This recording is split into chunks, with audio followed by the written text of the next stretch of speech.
Bonjour, bienvenue dans cette nouvelle vidéo Airless Discounter. Aujourd'hui, nous allons nous allons parler des Mini Mercure chez Graco, qui sont donc des petites pompes. On va se focaliser aujourd'hui principalement sur la 30.1, mais on va voir donc qu'il y a un deuxième modèle également qui existe. Ce sont des petites machines donc principalement pour la pulvérisation de lac très souvent et surtout vraiment pour des petits projets. Donc si vous avez peinture intérieure, si vous avez des grands projets en lac ou autre, industriels ou autre, oubliez ce modèle-ci. Mais voilà, si vous avez vraiment des petits projets dans l'artisanat ou autre de pulvérisation de lac, ou si vous êtes peintre en bâtiment et que vous voulez vous équiper d'un petit matériel airless, aircoat en l'occurrence aujourd'hui, pour la pulvérisation optimum de lac sur du bois ou sur du métal, et bien effectivement, pensez donc éventuellement à ce modèle. Donc cette machine est optimisée pour les petites quantités de produits à pulvériser et également pour un rinçage rapide, ce qui est donc forcément important après sur chantier. Donc cette machine est également très intéressante pour les utilisateurs qui ont besoin de changer de produit rapidement, s'il y a différentes couleurs, parce que vous pourrez naturellement l'utiliser aussi avec des peintures de finition, mais ce sera encore une fois vraiment des peintures très très fines. Donc si vous avez besoin de changer de produit souvent, c'est un modèle également qui sera vraiment bien pensé puisque le rinçage est rapide, l'amorçage est rapide. Donc voilà, c'est vraiment pratique après en utilisation. Le point suivant est concernant la finition, puisque c'est une pompe donc aircoat. Vous avez donc un pistolet aircoat en sortie avec donc une pulvérisation qui est un mélange de produits aspirés sans air ajouté et d'air après en sortie pistolet. Et donc vous avez, comme vous le savez peut-être déjà, si vous l'avez vu dans d'autres vidéos précédentes, à l'aircoat actuellement la meilleure finition qu'on puisse obtenir. Donc c'est pourquoi cette pompe-ci vous permettra d'avoir vraiment un finish ultra top, notamment donc avec les lacs ou voilà, des équivalents après en viscosité. Par rapport à la finition, pensez également que le brouillard bien sûr est réduit, et ça de manière générale à l'aircoat, puisque encore une fois en sortie pistolet c'est un jet d'air qui va entourer le jet airless, et donc ça permet de manière générale, et avec cette pompe-ci également, de réduire donc la quantité de brouillard au minimum, voire dans certains cas vraiment de ne pas avoir, pour ainsi dire, vraiment de brouillard en pulvérisation.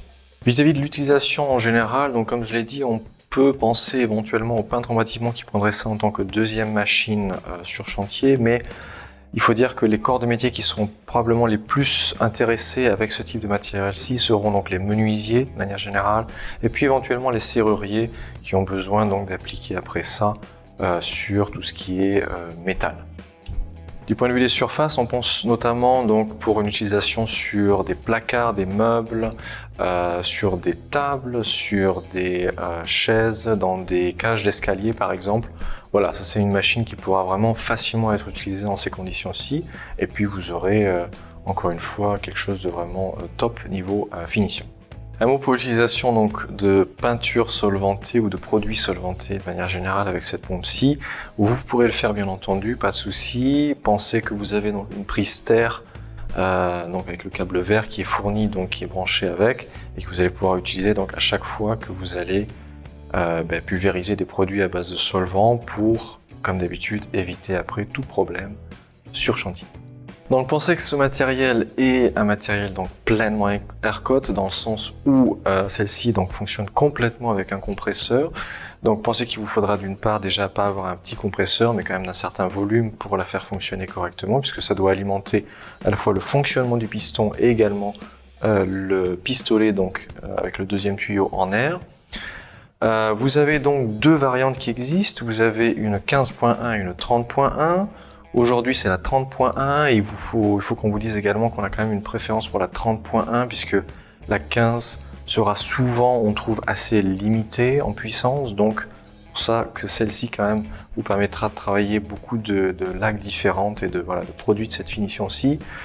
Quelle est rapidement donc la compréhension de ces chiffres? En fait, 30 pour 1, 30.1, c'est grosso modo l'information comme quoi une barre de pression d'air va construire 30 barres de pression en sortie pistolet. Donc, si vous avez donc la 15.1, une barre de pression d'air fera donc seulement 15 barres de pression. Avec celle-ci, vous aurez donc 30 barres de pression en sortie. Mais tout de suite, on va rentrer de toute façon dans les caractéristiques techniques pour voir exactement ce qu'il en est.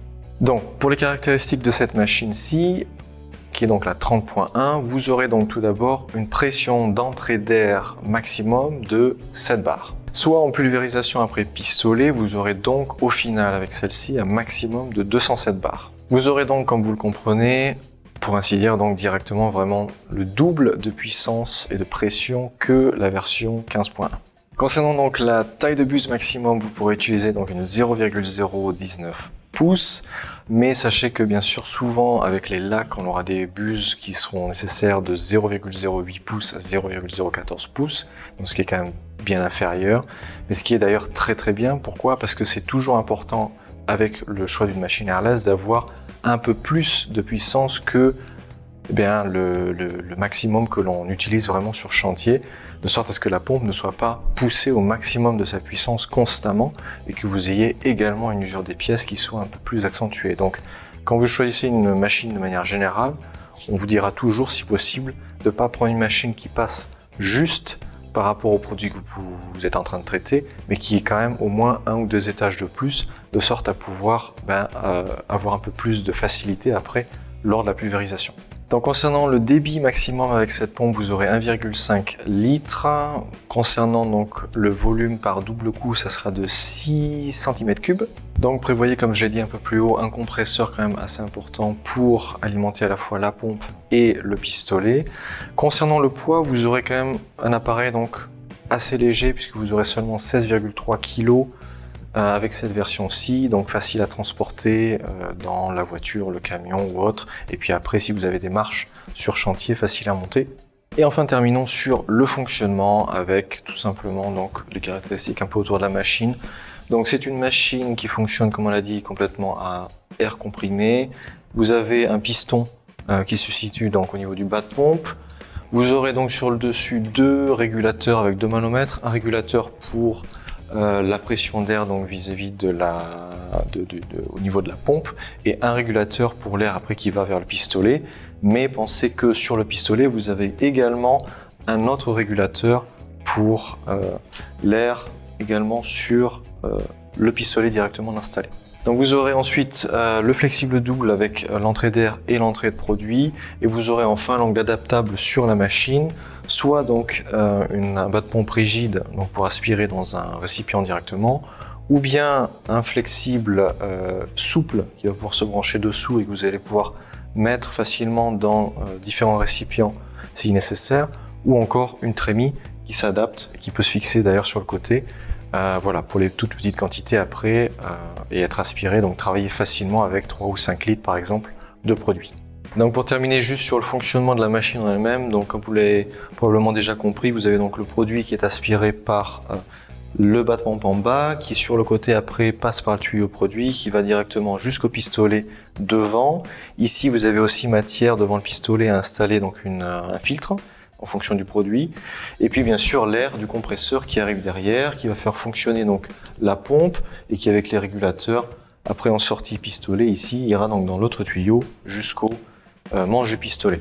Après pulvérisation air coat classique avec, comme je l'ai dit, le GDR au milieu, le GDR autour et le GRLS au milieu, donc il sera vraiment concentré sur la surface. Vous pouvez faire différents réglages, vous avez différentes buses AirCoat qui existent, vous pouvez toujours nous contacter bien sûr si vous avez plus de questions après sur la pulvérisation et les accessoires en eux-mêmes. Donc maintenant terminons sur le contenu de la livraison de cette Mini Mercure 30.1. Pensez néanmoins que, comme information, celle-ci est de base vendue dans notre boutique souvent plutôt sur 4 pieds comme aujourd'hui, mais vous avez la possibilité également de l'acheter pour fixation sur mur si nécessaire. Voilà, vous avez également cette possibilité qui existe.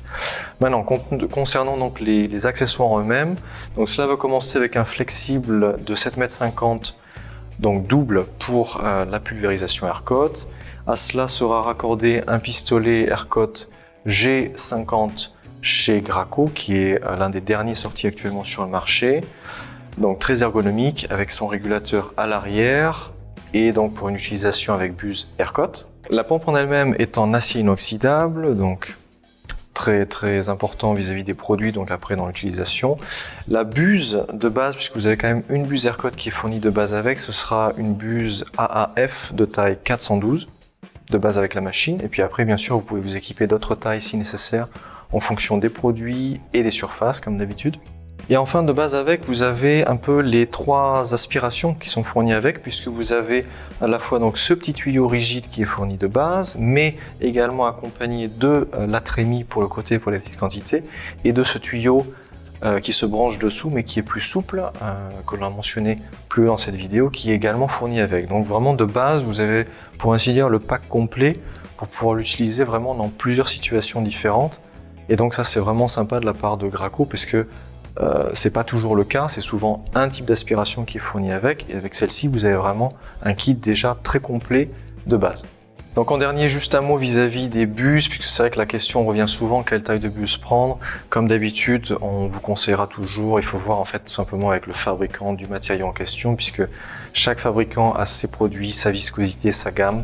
Donc c'est vrai que c'est difficile de vous donner une buse qui fait tout et n'importe quoi. Donc regardez en premier sur la fiche technique du produit que vous souhaitez travailler. Est-il déjà bien compatible airless ou pré-airless? Et dans un deuxième temps, est-ce qu'il y a une taille ou une fourchette de taille de buse qui est conseillée? Donc en AirCode par exemple, avec cette machine, ça pourrait être pour une certaine laque, on vous dira peut-être que la buse qui fonctionnera le mieux sera directement une 412, une 408 ou peu importe. Des fois, pensez également que vous avez donc des tailles de fourchettes qui vous sont données, donc par exemple entre 0,08 et 0,010, donc vous savez à peu près que la bonne fourchette dans laquelle vous vous situez.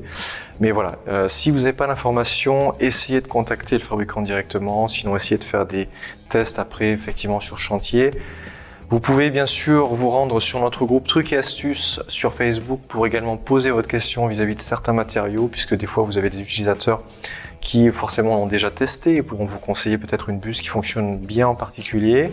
Vous avez actuellement un peu plus de 7000 personnes sur le groupe, donc ça peut, c'est quand même une base de données qui est relativement importante actuellement.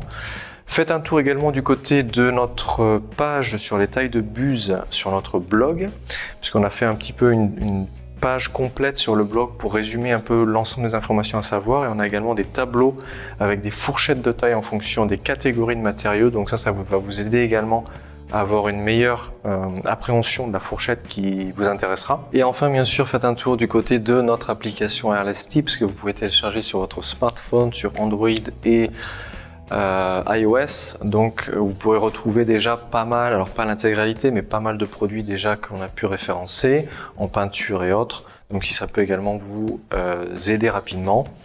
Voilà, si cette vidéo vous a plu, n'hésitez pas à la partager, la liker comme d'habitude, ça nous aide. N'hésitez pas également à nous laisser un commentaire si vous avez la moindre question.